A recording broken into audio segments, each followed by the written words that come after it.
Pumalag ang Malacanang sa anilay pagtatangka ng Kamara na ibaling sa executive branch ang sisi kaugnay sa umano'y katiwalian sa lehislatura. Kasunod ito ng plano ng liderato ng Kamara na ibalik sa Department of Budget and Management ang panukalang 2026 national budget para ayusin ang ilang questionableng proyekto roon.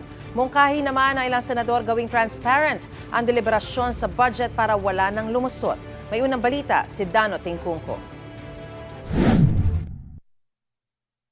Sa isang pahayag ni Executive Secretary Lucas Bersamin na ipinost ng Presidential Communications Office, mariin anyang tinututulan ng gabinete ang mga anyay spin mula sa ilang miyembro ng House of Representatives na nagtangkang ibaling ang sisi sa ehekutibo sa mga katiwalian at kapalpakan ng lehislatura. Hindi raw nila kinukonsinte ang anumang pag-atake sa integridad at reputasyon ng ehekutibo at paggamit ng anyay political theatrics para i-hostage ang budget process. Sabi pa ni Bersamin, wala anyang silbi ang anumang investigasyon kung hindi bubusisiin ng mga anyay ugat ng katiwalian.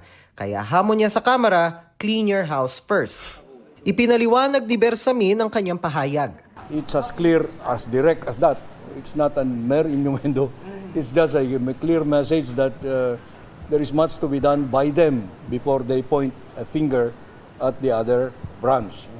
Hindi raw siya galit, pero malian niya ang pananaw na ibalik sa kanila ang panukalang budget lalo't labas ito sa prosesong inaatang ng saligang batas. They are only doing their job, but one member is particularly wrong in saying that they should return to us the NEP. That is not in the constitutional order. Wala rin daw sa hinuha ng Pangulo ang anumang posibilidad ng reenacted budget para sa 2026.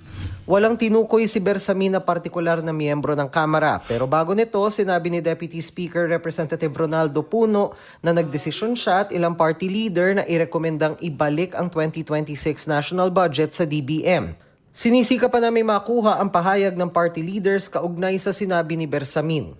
Bilang tugon sa pahayag ni Bersamin, sinabi ni Senator Juan Miguel Zubiri na sa ngalan ng transparency, mainam na ilabas sa publiko ang mga proponent ng mga insertion sa budget sa bicameral conference. Transparency din ang isinusulong ni Senator Panfilo Lacson at Senate Minority Leader Tito Soto. Para makita natin, matrack natin, yung mula sa paggawa pa ng NEP. Sino mga naglagay niyan? Bakit mo nilagay? Di ba? At saka kung wala sa NEP, bakit mo nilagay? Kaibigan mo ba yung kontraktor? Para sa deliberasyon sa 2026 budget, suwestyon ni Soto dalhin sa plenaryo ang anumang panukalang amyenda sa budget para hindi lumabas na insertion. Sa isa namang pahayag na mahigit 100 grupo mula sa iba't ibang sektor kabilang ang Makati Business Club, mga universidad at iba pang civil society groups, kailangan na raw nating makawala at talikuran ang sistema ng korupsyon na pumapatay sa mga Pilipino at sumisiraan nila sa tiwala sa gobyerno. Ang korrupt na sistema dapat nilang palitan ng sistema ng transparency at accountability.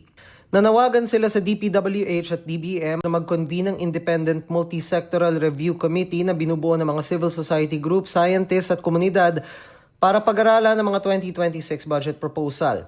Nanawagan din sila na itigil na ang congressional insertion lalo sa Bicameral Conference Committee sa Pangulo at DPWH na magbigay ng full transparency sa mga flood control project ng mga nakalipas na taon. Nanawagan din sa Pangulo ang mga grupo na isapubliko ang mga dokumento sa mga proyekto para sa potensyal na participatory audit ng publiko at civil society kasabay ng Commission on Audit. Dapat din daw may managot sa katiwalian, hindi lang daw ang mga itinuturing na small fish kundi mga mastermind sa likod ng eskandalo. Ito ang unang balita, Dano Tingkungko para sa GMA Integrated News. Gusto mo bang mauna sa mga balita? Mag-subscribe na sa GMA Integrated News sa YouTube at tumutok sa unang balita.